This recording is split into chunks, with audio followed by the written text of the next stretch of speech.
Right, welcome back. We've got some long-awaited guests that we've been lurking under the protocol for a while now, trying to figure out what the hell's going on. So, been having a lot of community questions in our Discord and things, and a lot of people pestering me to get a hold of you guys. So, I'm glad you've been able to fit me in during your busy schedule because I know how hectic it must be for you guys. So, yeah, we've got the dYmension team today. Welcome. Let's do some brief intros, and there might be a couple of people who are just signing on for one of my clickbaity headlines. So can we do some brief intros and kind of high level of what the product is, and then we can just kind of take the conversation from there. Definitely. Thanks, Grant. Thanks for having us. My name is Ishai. I'm leading the project. I'm leading dYmension. Together with me here is Barry. Barry, you want to say a few words about yourself and what you're doing? Yeah.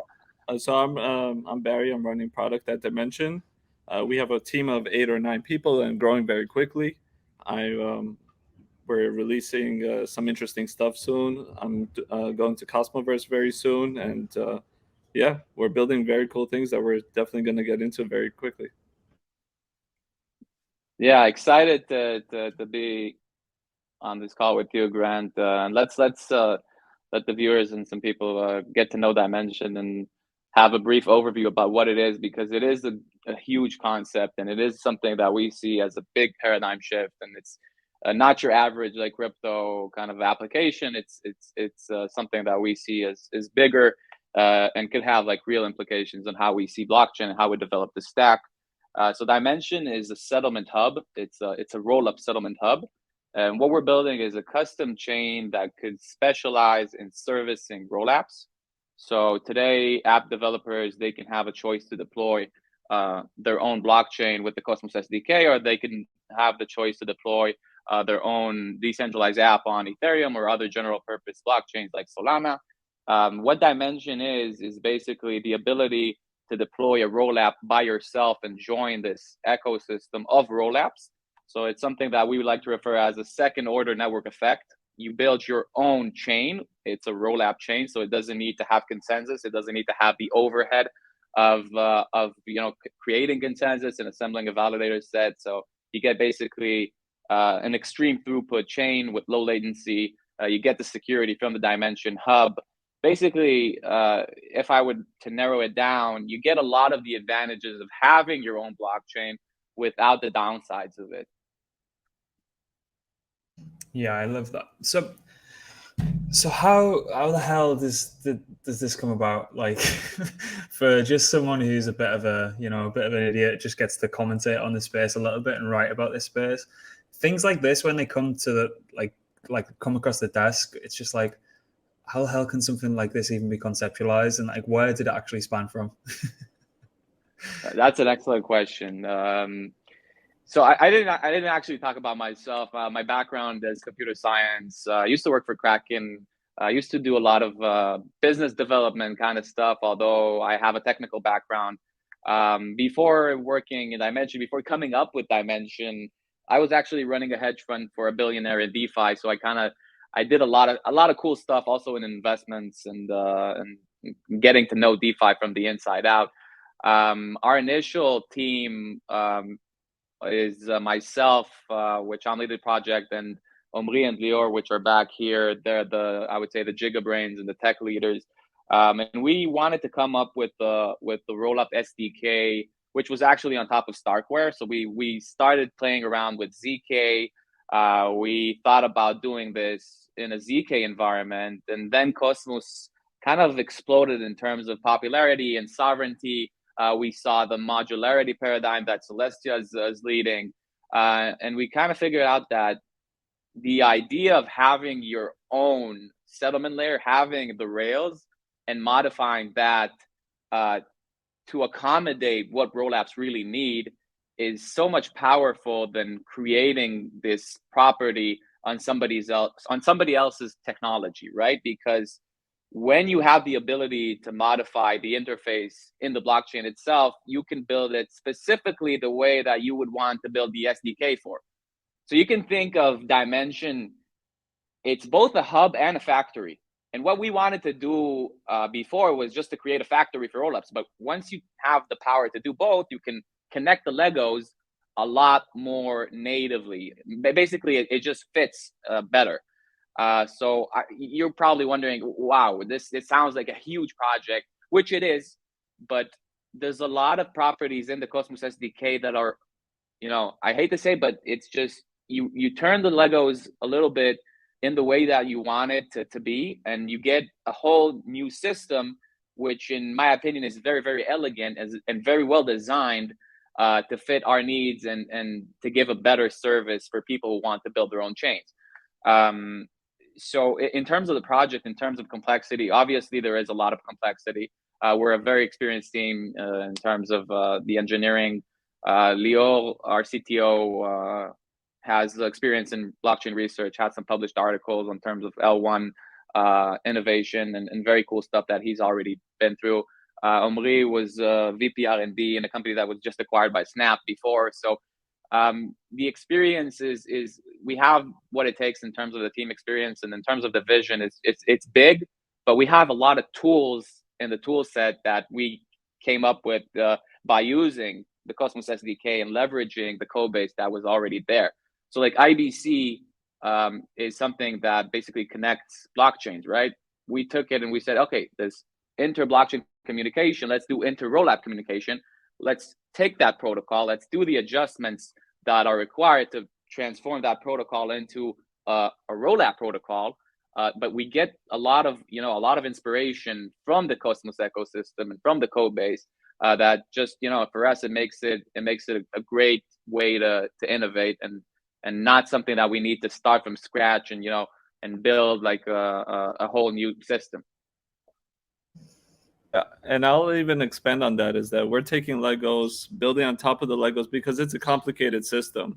And if you want to scale blockchain, you can't really just take what exists and just apply it as it is. You need to take what exists and build things on top of them, combine things into things in ways that people didn't see fit before.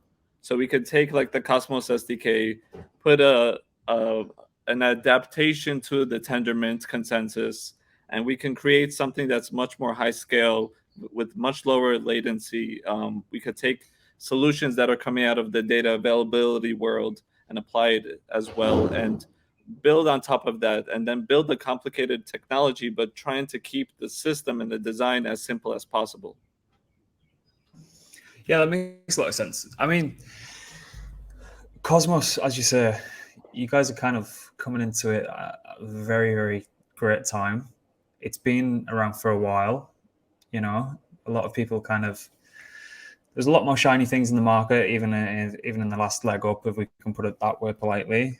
A lot of kind of talk around, atom value accrual and all that kind of nonsense that people talk about. But apart from like the developer toolkit and everything along those lines, was there after you'd kind of tried out, as you say, you were looking at the ZK environment and things like that, what was it that kind of finally pushed you guys to think, right, yeah, like we need to get over to Cosmos. It needs to be this is the place we need to be building.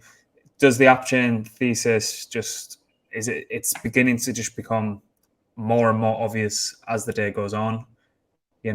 Before, when I looked at like a monolithic blockchain, I was like, oh God, this is obviously how it's going to work. And then like as we, as actually people started to use it, the AppChain thesis just becomes more and more apparent every day. So was that kind of a big driving force in it?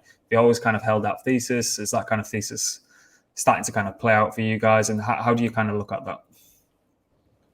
So I'll speak to this because this is a very interesting topic that actually, as you said, the tide has shifted over the long term. Initially, everyone talked about the composability and interoperability within a monolithic chain, but with the new interchain accounts and interchain security and the interchain world, IBC created a trust minimized world, bridging world, and that showcased there is clean and clear interoperability between app chains, and you don't necessarily lose security from one chain or another. Everyone has their own security, and still they have composability while being their own blockchain. So I think that's one of the most fascinating things, and we clearly see the world moving to a multi-chain world, and Cosmos facilitates not only the technology but the idea itself. I would add to that, like from my perspective, that the idea itself of what we're building it's so synergetic to the app chain thesis, right?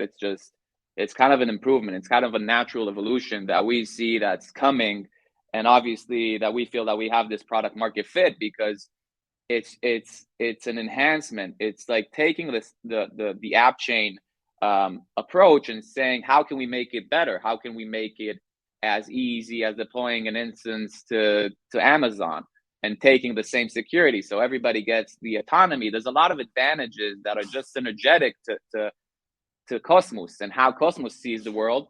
It's a little different because it does have more reliance on the hub, but that's like an advantage for us. That's like saying, okay, so now you have a better value accrual mechanism for what you're building.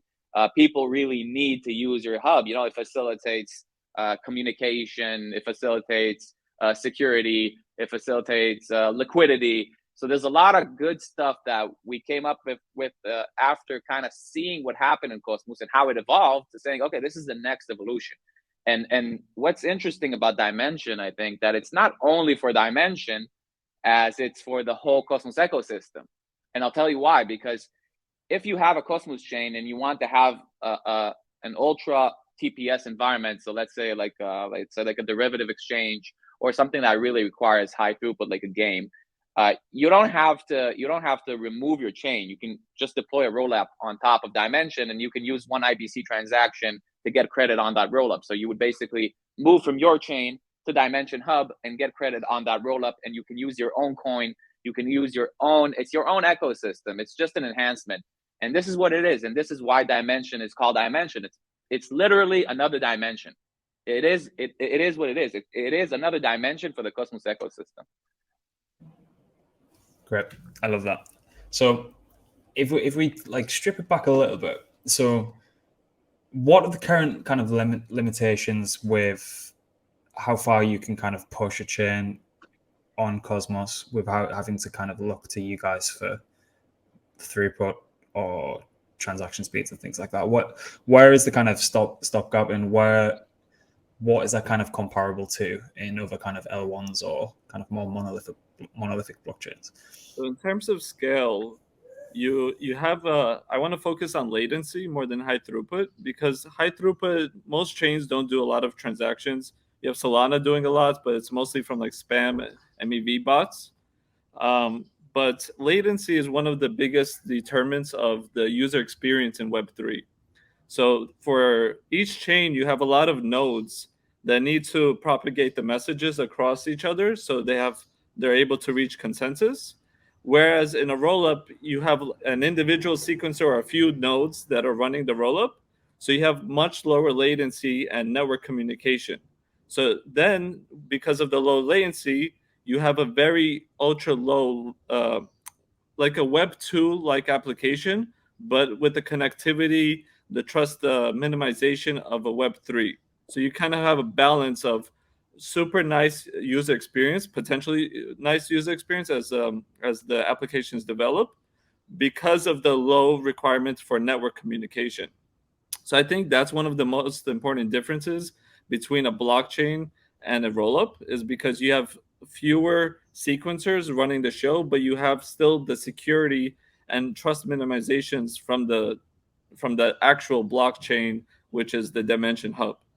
And then also they still get the benefits of their own network token. So they're still running their own blockchain, but with much lower latency because of that fewer restrictions or fewer complexities in network communication.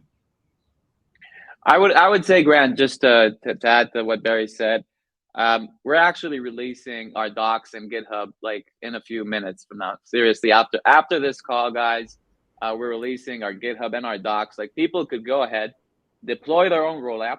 Basically, there's going to be EVM tutorial to deploy your own EVM rollup on top of dYmension, a custom WASM rollup, your own checker game rollup. So it basically demonstrates that you can build in your own business logic into the rollup, and the dYmension settlement hub node.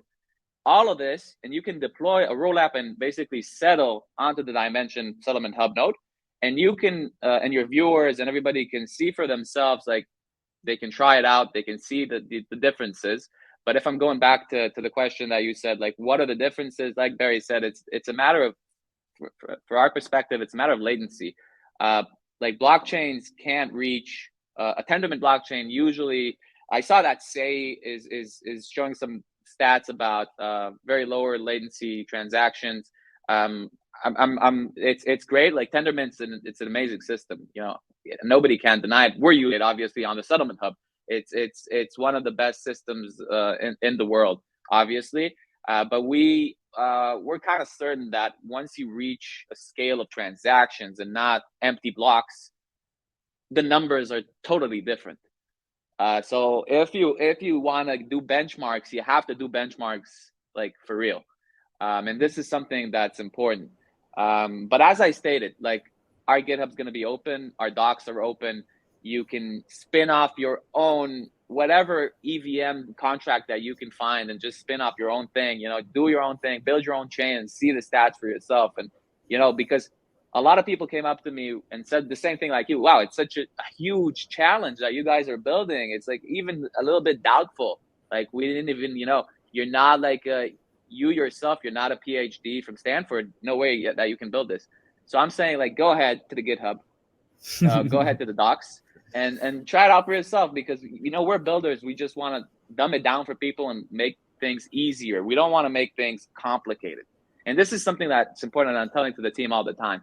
We don't want to have people saying, oh, is this a logarithmic, whatever, you know, anything that comes from computer science that is not related to the product. Like people who want to build good games, good exchanges, good DeFi products, they don't need to understand exactly how light clients minimize trust, or they need to understand how to build with our product and to get the best experience, to build their own chain, to get the best performance, to get the best liquidity, to get the best autonomy. This is what they need. All the rest is just bullshit, and it's just hype talk. Completely agree.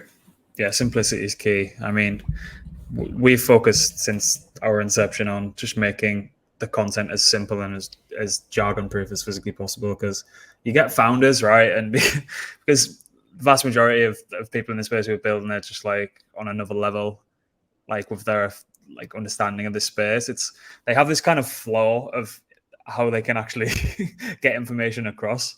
And it's like, if you're not on their level or somewhere part of their level, like just forget about it, because you're not going to understand what they're saying.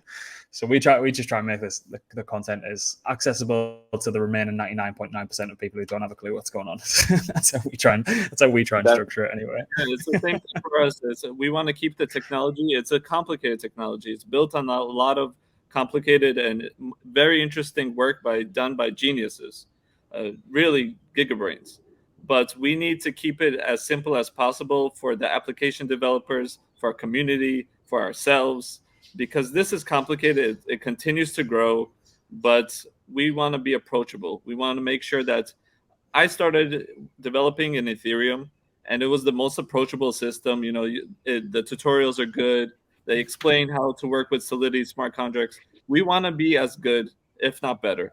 But it takes time, and it's a complicated technology. And we're going to release articles, and we're going to release documentation and GitHub, and speak to the community as much as possible, because it takes time, but we're going to try to keep it as simple as possible.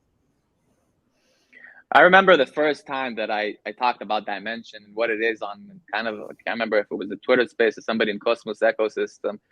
And all I said was technical stuff. Like all I said was, we have this idea to put the VM into the settlement so we can emulate the context that is in the state of the, and all the viewers and all the people out there, it was bad. And I listened to it and I said, okay, this is not the essence of what we're building. The essence of what we're building is you want to have your own blockchain, your own trust minimized environment, which is secure and performant. We'll give you that in no efforts, easy. And the other solutions to do that, and it's very important, permissionless. And the other solutions that are out there are non-existent at the moment. We also have it's not a walk in the park, and the journey is, there's a lot of work to be done. But we just feel this idea is so big. So, you know, we have to build it, and we will build it the best way possible. Yeah, I love that. So let's assume that there's a large portion of the audience that are listening that, you know, they might only be kind of EVM fluent, if that's the kind of right word. How can you kind of draw comparisons to what is technically seen on an EVM to kind of what you guys are building within the kind of Cosmos ecosystem, just to kind of, you know, people might be able to picture a little bit better if they can relate to something that they've previously used. Because if you guys are going to be releasing something that's innovative and novel and not kind of being touched upon before, is there any kind of comparisons we can draw from kind of ecosystems that people might have used or might not have used? Yeah, so EVM is, as I said, is where I come from. It's smart contract deployment. It's you're building within the Ethereum virtual machine, so you have the composability and interoperability within that EVM world, but then you're restricted to saying paying ETH and gas fees, the latency issues, the block limitations, the high gas fees. What else? Then you have the limitations of the opcodes themselves. So you have potential issues such as self-destruct, which allows you to create certain situations in Solidity smart contracts, which are very dangerous. And you have a lot of intricacies. And I personally love Ethereum. I think it's a fantastic and revolutionary blockchain. It came at an incredible time in the Ethereum Foundation, and Ethereum Research does incredible research not only for themselves but for the space. But Cosmos takes a different approach, and dYmension as well, is that each blockchain is its own application. So instead of you having a smart contract that operates in the Ethereum world, you have your own application, your own smart contract, but it turns into a blockchain. So the network fees are paid in your token. The gas fees are your network fees. So your token that has an actual use case immediately. So because people need to pay for network fees in your application or transaction fees, immediately that's how validators get paid. So immediately there's a big shift from what a smart contract living in a different world is to a smart contract living in its own world. And then what dYmension does is that, so now you have in Cosmos your own validators, your own nodes operating your own application, but dYmension takes the validators, abstracts that, and now your smart contract or your application is its own blockchain with its own network fees without the needing to handle validators and consensus. It's a bit complicated because it's a paradigm shift, but there's overlap and then there's not. For example, another thing that's different from Ethereum to Cosmos, or Ethereum and dYmension actually, is the way that we do rollups.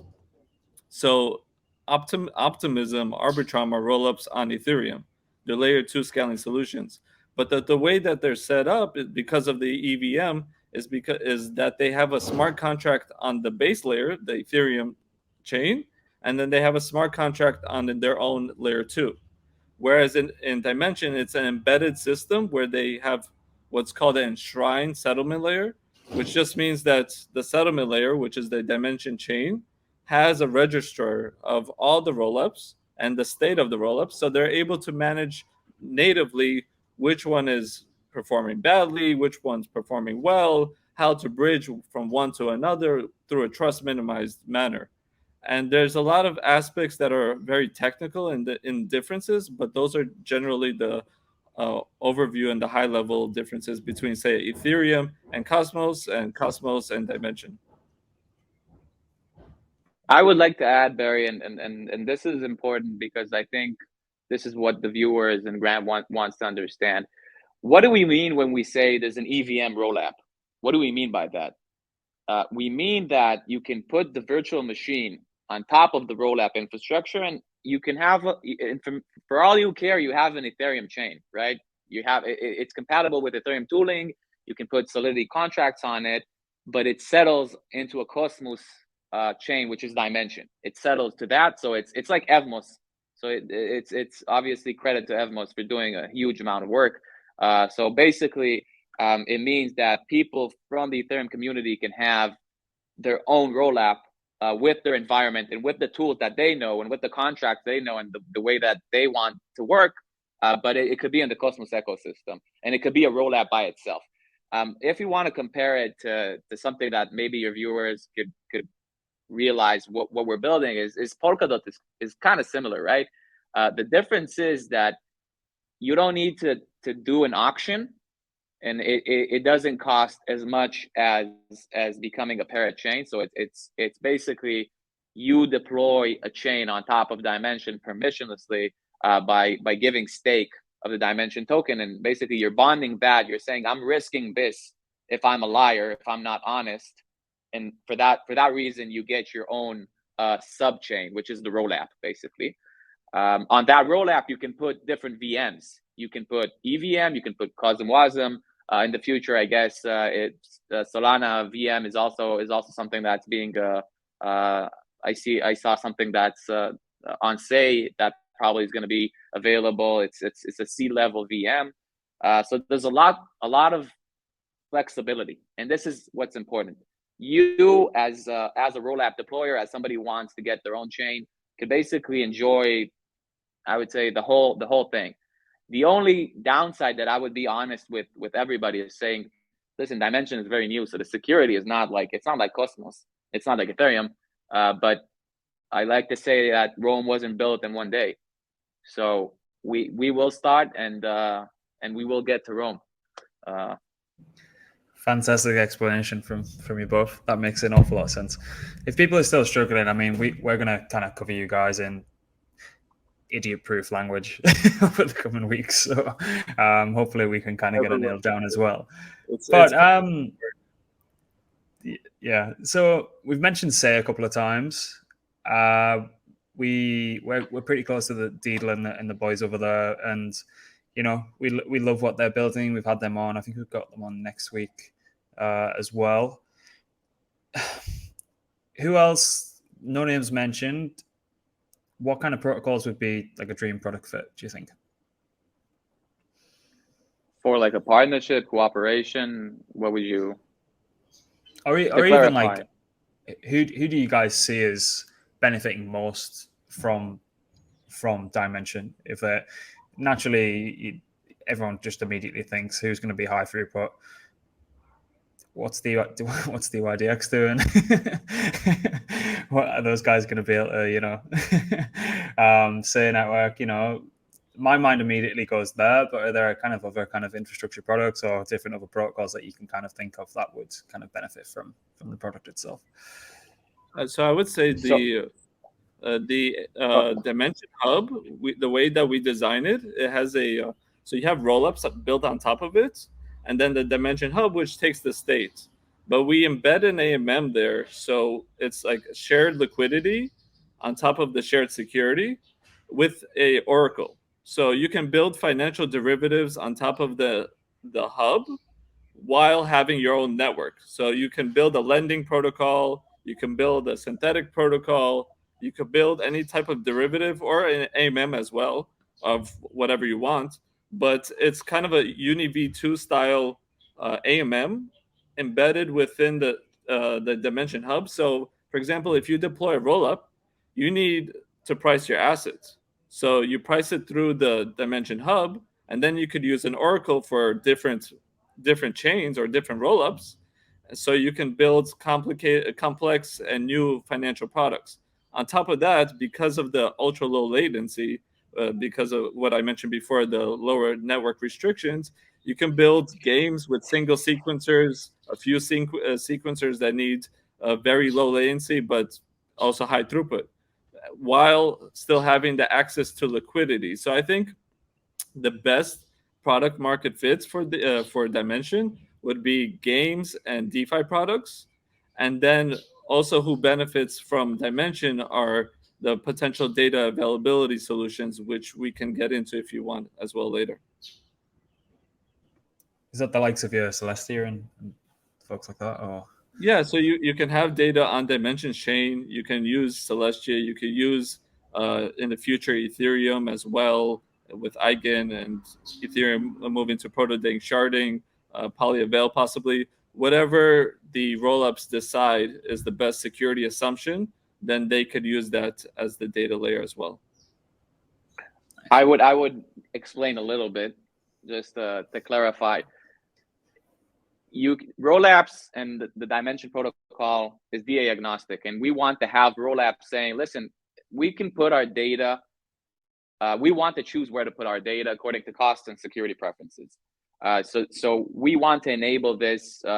We want to have options on the dYmension settlement layer that are capable to support eigenlayer. If you guys don't know this protocol, it's amazing. Go ahead and read about it. It's not something that's fully baked in, but Celestia is obviously compatible. So we're compatible with Celestia.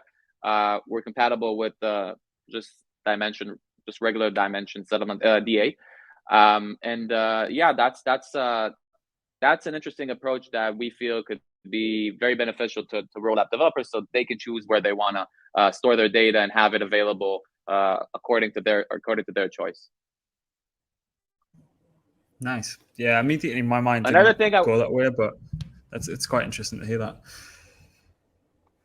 So another thing I would like to add is that who benefits. We talked a little bit, very kind of hinted who's good for product market fit, but we have a very cool gaming DAO that is cooperating with us. So hopefully we'll share more about this, but we expect to have a lot of RollApp games creating this really cool ecosystem of like game chains on top of dYmension. We feel like that could be like it's kind of cliche to say this, but like a metaverse, because if you have like 3, 5, 6 cool games and you can, jump between one to another, this is kind of the I would say this would be a cool way to see how dYmension is valuable. And you've got forgive me because Cosmos is the abbreviation ecosystem, but you've kind of got your inter rollup composability as well. So if there was kind of crossover between these kind of games that are built on dYmension as well, that's completely functional, if I'm not mistaken. Yeah, that's correct. This is the whole thing, to create this seamless experience between them, and to have this shared space so they can kind of basically connect easily, both with other rollups and obviously with the entire IBC enabled ecosystem. Awesome. So there's a few questions that I pulled out from the Discord. The first thing was around will the project be tokenized, and token use case, and is the value accrual or value capturing built into the kind of token up design? Is there anything we can talk about there, or is that for another day? Yeah, we could talk about it. Actually, I think it's a very interesting topic as well. Is that to deploy a rollup, you have to stake the token of dYmension, which is DYM. So, for example, it's a proof of stake, so it prevents also fraud, and it reduces trust assumptions because they're optimistic rollups. So the sequencers could get slashed if they're performing anything poorly. But one of the more interesting things that we're working on is decentralizing the sequencers and creating these multi-party sequencer rollups.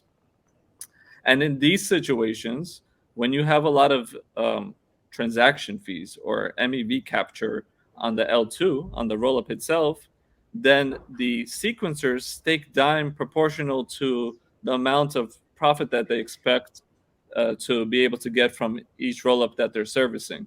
So if there's an AMM rollup or a financial derivative rollup that has a lot of transaction fees or potential MEV that it's taking, then the sequencers stake more and more DYM in parallel to the amount of transaction fees that they could accrue on the L2. So at a high scale, all of the transaction fees and the MEV that's captured on the L2 is brought down also to the L1 through staking DYM tokens.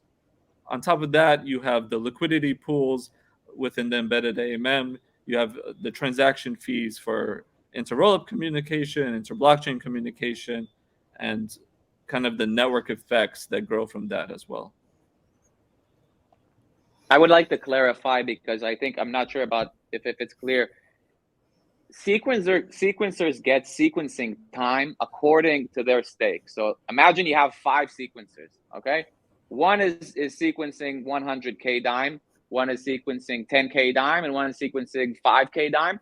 The amount of sequencing time that they get, basically the opportunity for them to operate the rollup, is according to their stake. So once the rollup itself becomes more profitable, and assuming it, you're building a derivative or whatever app that you're building, you're making money, right? From being the sequencer, the operator. So now if you want more time to be an operator, you have to put more dime to get that opportunity. And from that strategy, basically what Barry says is that the MEV accrues down to the value of the dime token, right?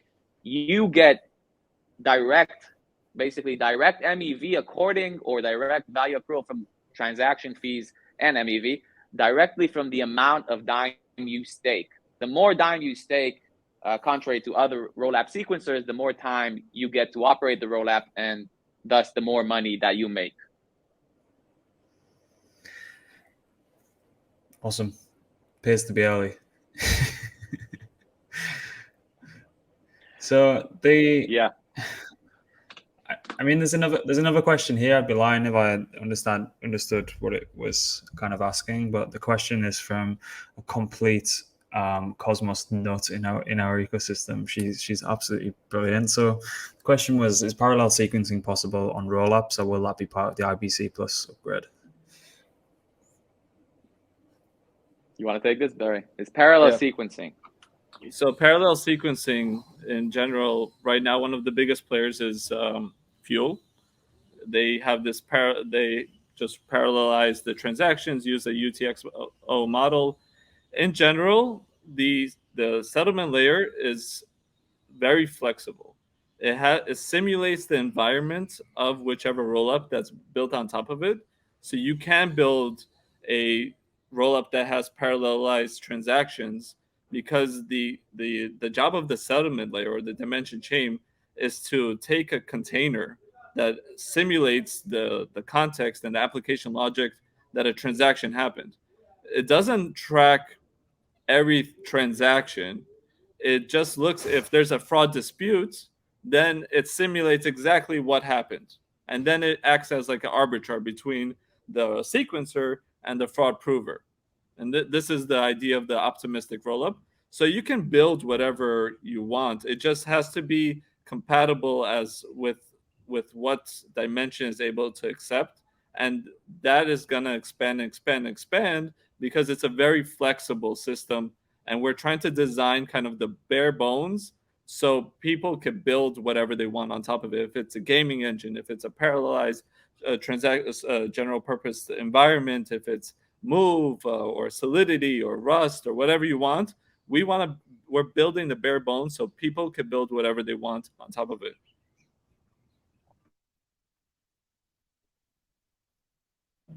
All right, that's a great response. Makes a lot of sense. So, I mean, with kind of integrating multiple different kind of programming languages with your kind of EVM, Cosmos, Solana, and Move's becoming more and more popular with Aptos and Sui. Do you guys find it like really difficult with the hiring process and getting over to kind of Cosmos, attracting these kind of really, really great developers? You have to find people who are really well aligned. You have to find people who are, they're all kind of rowing in the same direction, if that makes sense. Because the more shiny things come out, developers, they're this kind of people that like to go and try new shit out. And how do you guys like attract that kind of core talent? Because it's something that we keep getting asked in the space with kind of projects that we do a little bit of consulting and advising for. There seems to be such a talent shortage. and what, do you hire the guys from within inside the industry? Do you bring people on and kind of upskill them and try and teach them the degenerate ways of our weird space? Or how does that work? Because I'm kind of fascinated I obviously love talking about products and everything all day, but I also I like to kind of try and peer behind the curtain of what actually goes on day to day at these projects, because I can imagine it's kind of organized chaos. You would be surprised, Grant. It's actually pretty organized, and I'll tell you why. And this is very, very important. We are all physically in the office together, maybe the whole team apart from 2-3 people. And this is the difference between, I used to work remote. I know it's great, yada, yada, yada. You can go to the pool in the morning, you can work at night, whatever you want. But being at the office, everybody together, the core team is in Tel Aviv. By the way, Barry, which is originally from New York, just hopped to Tel Aviv by accident, and he's like, "Hey, Barry, we're working on this cool thing. You want to stick out?" And he said, "No, I want to go back to New York." "No, you have to stay here, man. It's important." And I'm telling you, the difference between having the whole team here, it's a different ballgame. And for your question, I myself and then also Omri and Lior, and we have like the personal network of people that we know, and like the first few employees that were brought in are people that we know and we trust, and we already know how to work with them, people who worked with us in the past. So it's easier once once you create this core team, which, like Barry said, like we're just 9 right now, and we're planning to be like, we have 4 new positions if people want to hop and apply. It's also good to be remote, guys. It's not that bad, but the core team is like literally in the office every day together. So we try to build the company from people that we know how to work with. It is hard, like you said, getting that talent, but mostly we concentrate on working with Go. This is what the tools that we're building are Cosmos SDK. This is the infrastructure that the stack that we're using, and what we have, and what we try to tell people that are coming in is that we like working in a crypto company, in a crypto protocol that really wants to change the paradigm of how blockchain works in terms of the stack is a super exciting and fulfilling opportunity for somebody who wants to come in. So obviously there's a lot of players. There's Aptos, and those guys raised 300 and those guys raised 350. But if you want to join dYmension, you're gonna have like a real core job. You're not just you're gonna be part of the core team, and we don't want to be like a company of 150, 200, 300 people. We want to build this protocol, and we want to decentralize it. And I think it's different than all these kind of, I'm sorry, I hate to say it, but these corporate chains that are coming up with their big offices, shiny kind of suit people, and VCs, throwing money at them. If you want to be a part of something that's real, I would recommend like all the viewers and people who are listening to try to join like smaller projects that have the crypto culture in them, not trying to shift the whole industry towards like these mammoth projects that are, a little bit different. Yeah, and I'll even say is that join the small projects. dYmension, join the small project in Cosmos. I truly believe that it's much funner to build in Cosmos. I think the conversations within the community are very interesting. As people can see, I'm not in the office, but I'm going to Cosmos next week. That's why I'm not in Tel Aviv. But in general, we work together in the office. We are hiring like all around soon, and we want to bring people into dYmension. We want to bring people into Cosmos.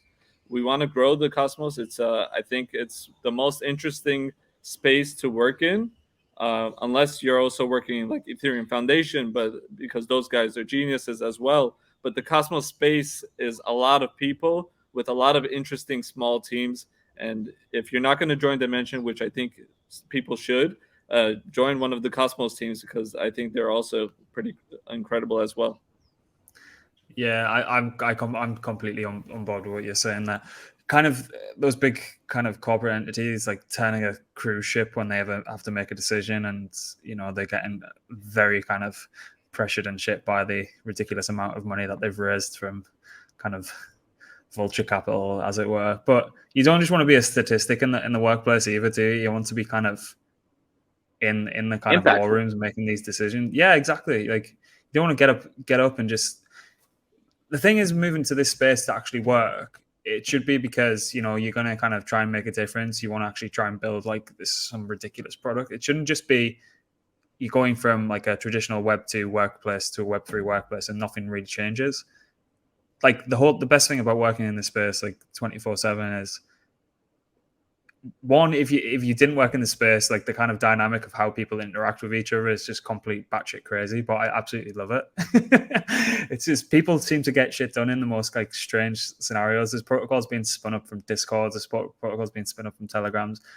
That shit just wouldn't fly in the quote unquote real world, and it's just, I think it's just this is how we live. This is how we live. I hate this. I hate, you know, I wouldn't change it for the world. And this is like, yeah, I can't believe people work at normie jobs and I'm like, I'm leading the project and I have a lot of responsibility and we're doing, you know, really, we're doing things organized and we're doing things like the best way possibly. But with that same attitude, we are part of this vibe and part of, you know, the crypto atmosphere and narrative. You know, we say GM every morning to each other, in person and stuff like that. We also say BT, which is Boker Tov, which is good morning in Hebrew. But we keep it fun. We keep it fun, and this is what it's all about. It's not about, you know, it's people who want to work in Web3 and crypto should understand that if it's not fun, get out of there. If it's toxic and if it's not, if you don't feel like you're doing something that with impact, you don't have to be there. 100%. Couldn't agree more. So, is there anything I haven't asked? I know that's a pretty shitty question to ask as someone who's hosting an interview, but there's so much to kind of cover on this topic. Is there anything you might kind of just want to point out? Obviously, with the documents coming out, basically after this, we'll get it shared on all of our channels. We'll open up communications if there's any protocols that have questions and you need kind of putting in touch with you guys directly. We can kind of facilitate that sort of thing as well. So, yeah, is there anything that like I might have missed off, or is there anything you want to kind of bring up? And again, then just kind of we can kind of round up with where you guys can be found as well. Yeah, look, maybe we didn't miss anything, or maybe we did, but I think the best thing is like people join the Discord, reach out to us. We're there 24/7. Like, join the Discord, join the Telegram, join our Twitter. I'll speak to you. Ishai is going to speak to you. The whole team will speak to you if you have any questions. We're going to release articles. It could be complicated right now as it seems, but join the Discord. Like, we're there for you. We're there with the community to grow it. We're listening. We're speaking. We're there 24/7. I wake up. The first thing I do is Discord. The last thing I do is Discord, and everything in between is Discord. So, and Telegram and Twitter. So he doesn't work. He's just on Discord. I think about product. he's just on Discord. But I would say, like, you know, we're building something. I really want people to understand, like, we're building something so impactful that could really change the blockchain stack.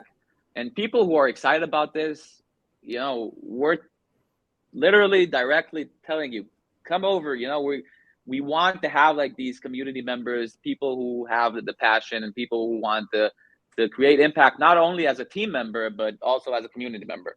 And if you want to get, you know, into the team, obviously you can DM me, you can DM Barry, Omri, or whoever is in the team, and, you know, feel free, and we'll definitely answer you politely, even if it's a no-go, but, you know, we'll be there.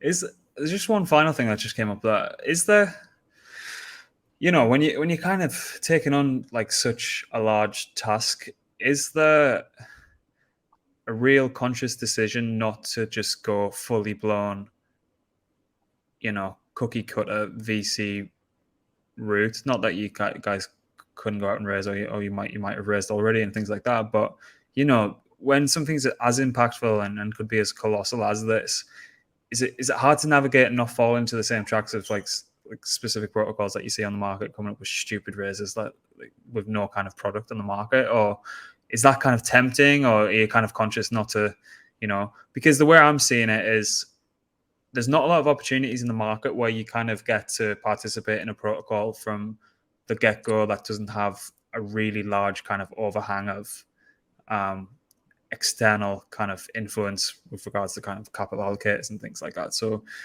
usually these opportunities they're kind of few and far between that allow kind of fair enough entry for retail participants as well.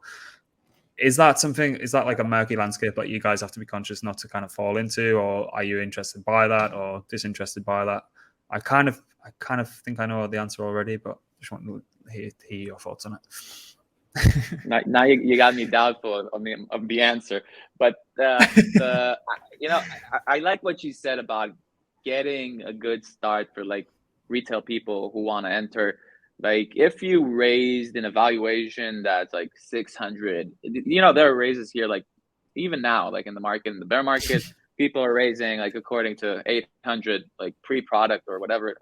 Maybe I'm exaggerating, but like absurd, valuations. We have funding. We have funding because it's important to be focused on what you're building.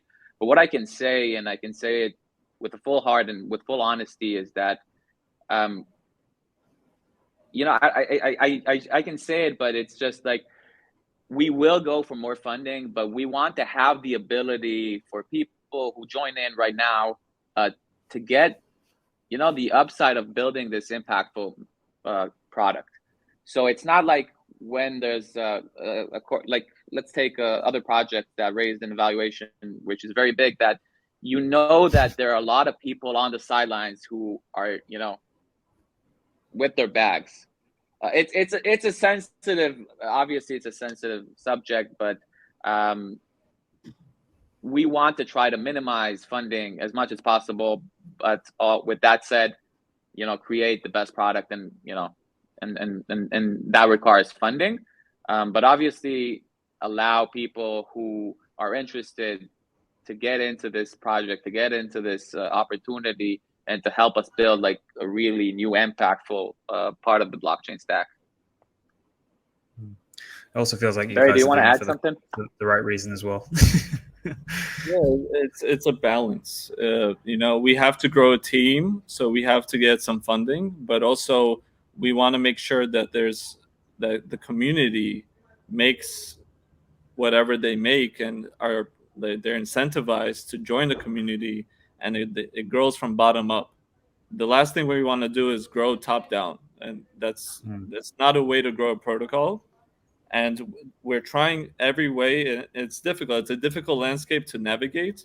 We're not going to go all the way and just raise money and not deliver. But we needed to raise a little bit of money to start delivering products, so we build bottom up. But everything that we do, everything that we think about is how does the community react to this?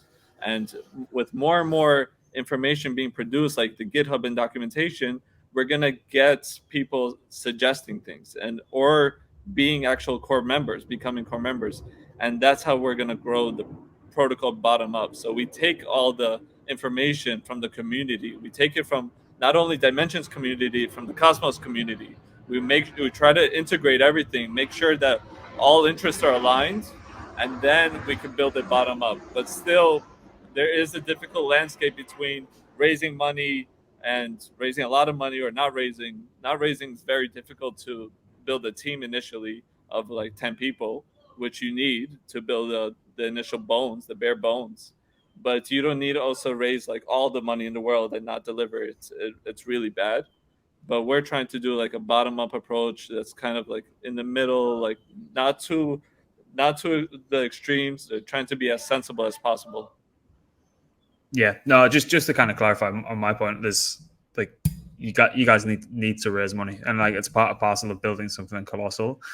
There's, as you say, there's two polar extremes there. There's people who raise just ridiculous amounts of money and never deliver, and it tends to be those people who just think they can kind of throw money at everything and it just all works. But community is kind of one of the pillars for success, particularly in this space.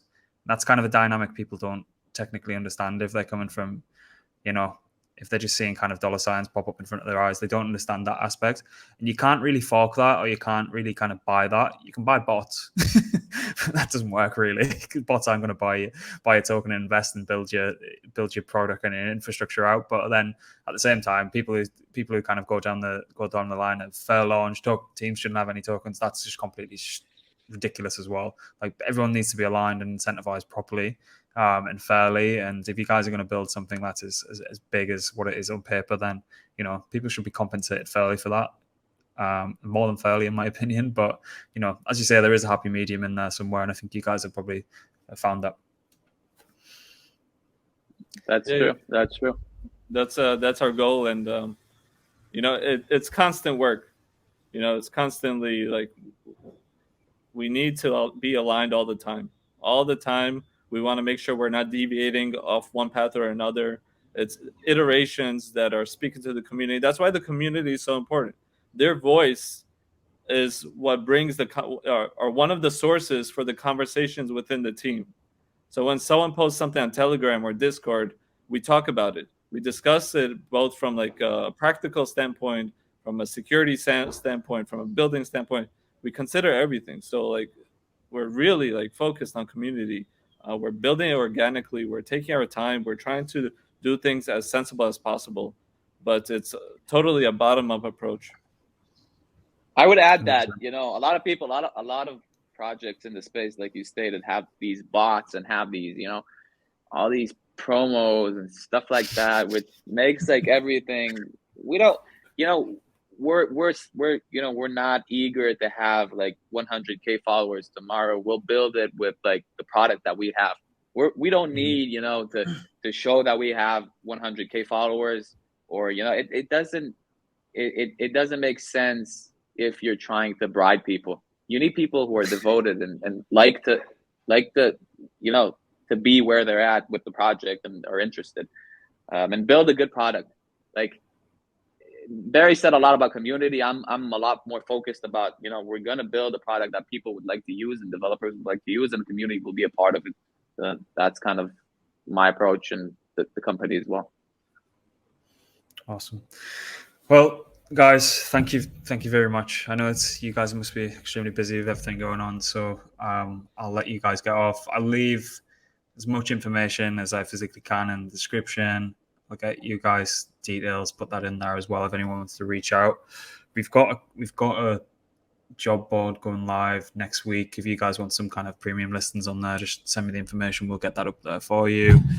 And yeah, any way we can kind of help out going forward. Just as I say, we like to work with the best and the brightest in the industry. None of this kind of rubbish that seems to find its way into our messages. So if there's anything you guys need, just ask and kind of consider it done. We're more than happy to help. Amazing. Thank you. We really appreciate it. And everyone should check out the GitHub, check out the docs, reach out to us on Discord, on Twitter, dYmension XYZ. The Discord's dYmension, the Telegram is dYmension XYZ, I think. We're there. We're building, and we're super excited. Honestly, every day. 7 days a week.